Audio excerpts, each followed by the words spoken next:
Welcome to Ask Dr. Change. I'm Dr. Linda Ackerman Anderson.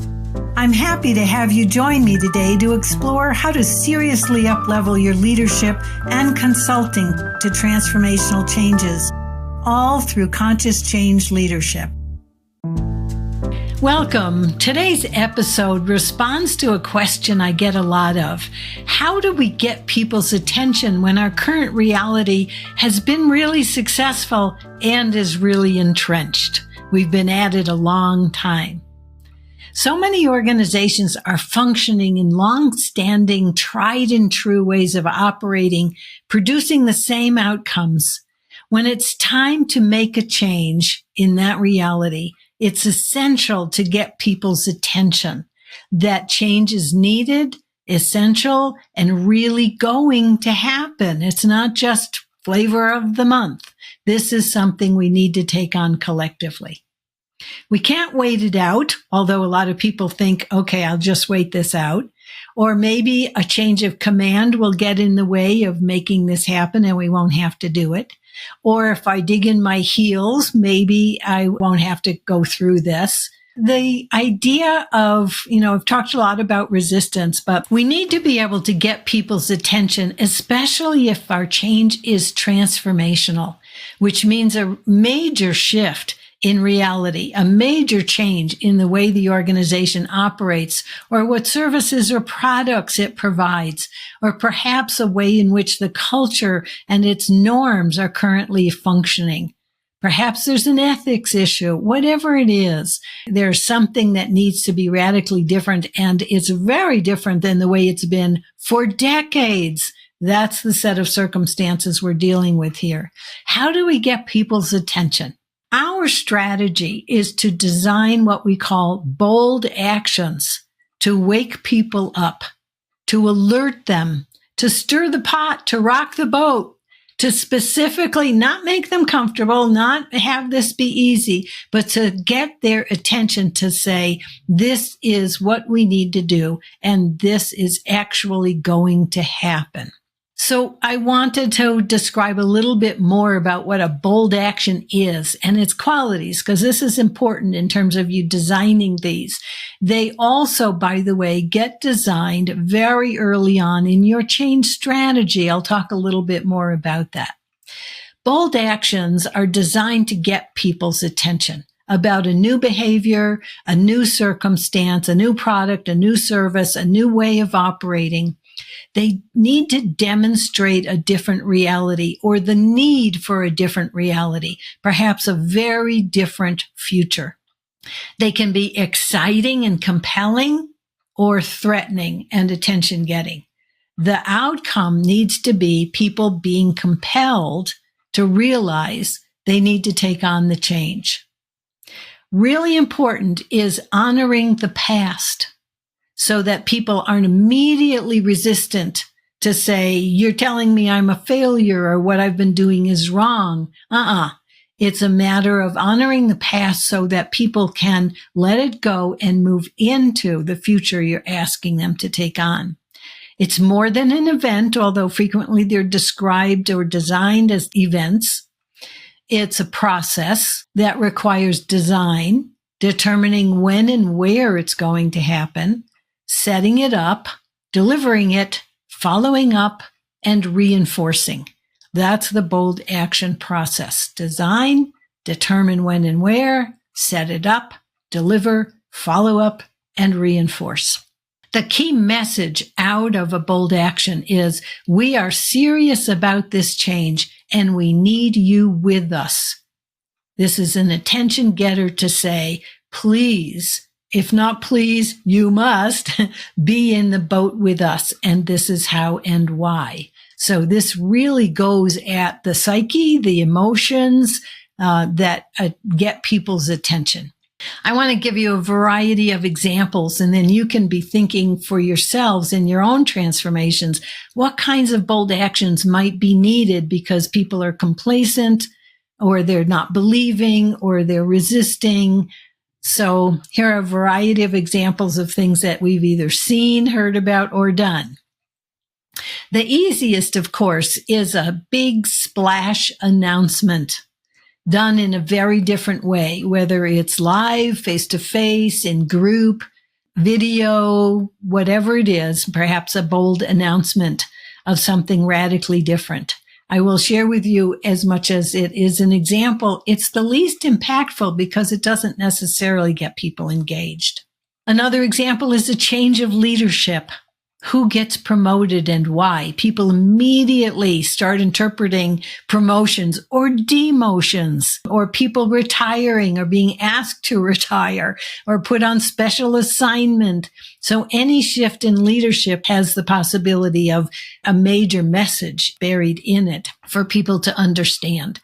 Folks that support the future, folks that resist the future, those will be interpretation filters for whose position gets changed. In one major merger that we supported, this was really unique. We asked all the management from each organization to come together to gather their physical signs of the existing organization A and organization B, to come together, whether it was business cards or paper or logos, those kinds of things, to bring them together. And we designed, with the support of the local fire department, bringing people together in a large field. And in the middle of the field was a huge, well-built wooden box that looked a lot like a funeral box. And so we asked everyone to line up and put all of their representations of their old organizations into the box. And then, with a fire department there, we burned it. Everybody's documentation, everybody's representation and symbols went into the funeral pyre, and it got burned. And what happened as a result then, to follow up, everyone was given IOUs of the new organization that the merged organization would become. New titles, new name of the organization. We didn't know everybody's details in terms of their roles and positions yet. It wasn't that far along, but we gave them symbolic representation of the new joined organization they were going to be a part of. In another organization, we built a museum. The organization was, I can't remember, maybe, 70 years old. So it had a whole series of products in its history. We built a museum in the headquarters lobby and put all of the products from the very beginning under glass, demonstrated, laid out in a beautiful, honorable fashion for all of the history of that organization. And at the end of the line was the current product under glass. And the power of that message that we are moving on into something new, honoring what we're currently doing, but not sticking with it, that was very, very powerful for everybody. One story I want to share with you is something that we heard about. We didn't actually do it, but we heard about it, and it's just such a great example. So there was a manufacturing organization, and in this particular location, they were really struggling. And they weren't able to produce. They were losing money. There were lots of backlash and politics and upsets. And no matter what leadership attempted to do at this one location, they were unable to fulfill their expectations. And so the leaders got together with the consultants who actually did this bold action. And they called a meeting of management at 6:00 in the morning. And they typically started work around 7. So 6:00 in the morning, it was pretty early. And they previously worked with the local newspaper, the town's newspaper, to actually print the day's newspaper with a different headline. Just for this meeting. And the headline was, "Plant to Close, Town Crushed."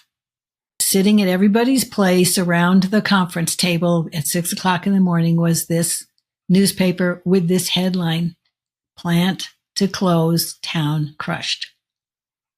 And everyone came and sat down and looked at the newspaper, and you could hear a pin drop, a lot of hemming and hawing. And the leadership came in and said, just kidding. If we don't get our act together, this is what will happen. And told them that, in fact, it was just a tool to get their attention. And it worked. And then they proceeded to do what they needed to do, get over their little belly achings and politickings and backstabbings and all kinds of things to be able to actually increase production and performance. So fortunately, nobody had a heart attack over that one. But it was a powerful, bold action. So that is one of our more extremes. In one other case, in a very positive, bold action, we worked with an electric utility for several years, and CEO called a 2-day visioning session with all of management for 2 days to envision a different future for that organization. It was during a major time of change in the electric utility industry. And so all management never been brought together before. And they got together for 2 days. And the CEO said, we need to create a new future collectively. I don't have the answer. I need you. And so very well designed, well crafted series of exercises and experiences for the 2 days for all of management to come up with their possibilities for the new future. It was extremely powerful. So lots of stories, some big, some a little smaller. What might be your bold actions? What might be the kinds of things that you could do? And so it's important for you to think about what ideas you have. Sometimes they're fun, sometimes they're challenging, sometimes they're scary or threatening. When would you be doing this? Ideally, we create bold actions during the development of your change strategy at the very beginning of a transformational change. It's one of the elements of change strategy to get people's attention. And so whether or not you carry it out at launch, which might also be when, or when it's appropriate to communicate or to demonstrate, you'll figure out when in your change process an event such as this or a series of events such as this might take place. And then it's really important to sustain the impact of it during the change process, especially if the change is going to take a long time or you find it lagging. It might be something to support a recommitment strategy. It might be something to support things slowing down or not getting traction. And those also might be times. Any change effort might have more than one bold action. It might have a series of bold actions. Any of that's possible. It's when you need to get people's attention. Who carries this out? Most powerful is leadership. That's who people are looking at. How serious are they? What is really going to happen here? Are they going to see this through rather than change it again and again and again? So ideally, it's designed around leadership partaking in it. So how to handle the reaction? Obviously, in some of the examples that I gave you, there's reaction. So a couple of critical guidelines here. Allow the chatter. There's going to be a major buzz with something like this. Allow the chatter. Continue to seed the message in your communications, in your leadership modeling, in support of moving in the new direction. People need to see that it wasn't just an event. It actually has legs and teeth. Reinforce with new behaviors or new norms, especially if the leaders can be the models, modeling the new reality. Really critical, periodically over time. So maybe they need coaching or support on figuring out how to do this. All fine.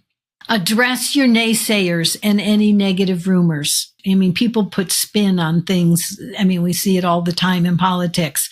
So address the negative rumors, address the naysayers in ways that can honor what message they may be bringing and how to sideline them, put them off to the side, or reduce the power of their impact in what it is you're attempting to do.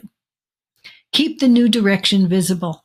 That's important. This has to continue to communicate the right message moving forward. And for you personally, remain confident in what you're asking of the organization, even as you figure out the process, even as things may shift direction or need to be course corrected.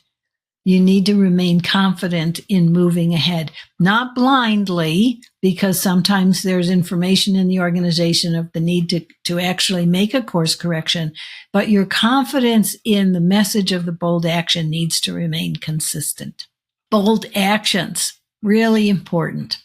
So, a pro tip for you. When the ways of operating in your organization have a long history, utilities are very frequently like this, the banks, insurance, they have long histories.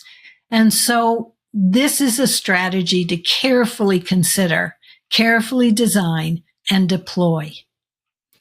Engage your leaders. This is not something you can do for the leaders. Engage your leaders in the design and the execution. They need to be believable. They need to be fully in the saddle of doing this, because otherwise people will actually seek out where this doesn't really have truth in it, doesn't really have full alignment in it. So the leaders need to be fully engaged in this. Keep your message front and center. Doing bold actions is not a marginal thing. You've got to stay on top of doing it and absolutely stay on top of the aftermath. That's where the staying power will have its most important impact. Now, personal reflection for you. I'm curious, when in your life have you experienced a bold action that really got your attention? Maybe it was something that someone designed to get your attention. Maybe it was just a life event that occurred and it got your attention. Was it a negative experience or a positive experience? What occurred? Was it an accident or a sickness or the birth of a baby or getting a new position or getting fired or what were those things that occurred in your life? How did you handle the shock of it? What did you go through? What was your internal process? What was your emotional process in handling it? How did you handle the impact it had on your life? Did you get the message? I will say frequently, if you don't get the message, something else will happen to give you that message. And so it's really important to eke out the value that's possible for you with the bold actions that may have occurred or have occurred in your life. This awareness of your own process and your own experiences will help you design this work of bold actions in your change work, in your change leadership, in your change consulting. It's really important to have experienced the process of getting attention, making sense of the attention, the meaning of it, what to do with it, and how to actually have it have positive value for you as you proceed with your life and your work. Bold actions. I hope you've experienced them, and I hope you will plan them, and I hope they will have the positive impact you need them to have on the transformations you're leading. Thanks for spending time with me today. I hope you found value in it. Today's subject is one of the key topics that we feature in our Leading Transformational Change online program. If you'd like to learn more about leading transformational change, go to beingfirst.com/LTC. Thanks for spending some time with me today. I hope you gained some valuable insights for your work. Please send me your questions and challenges by going to askdrchange.com.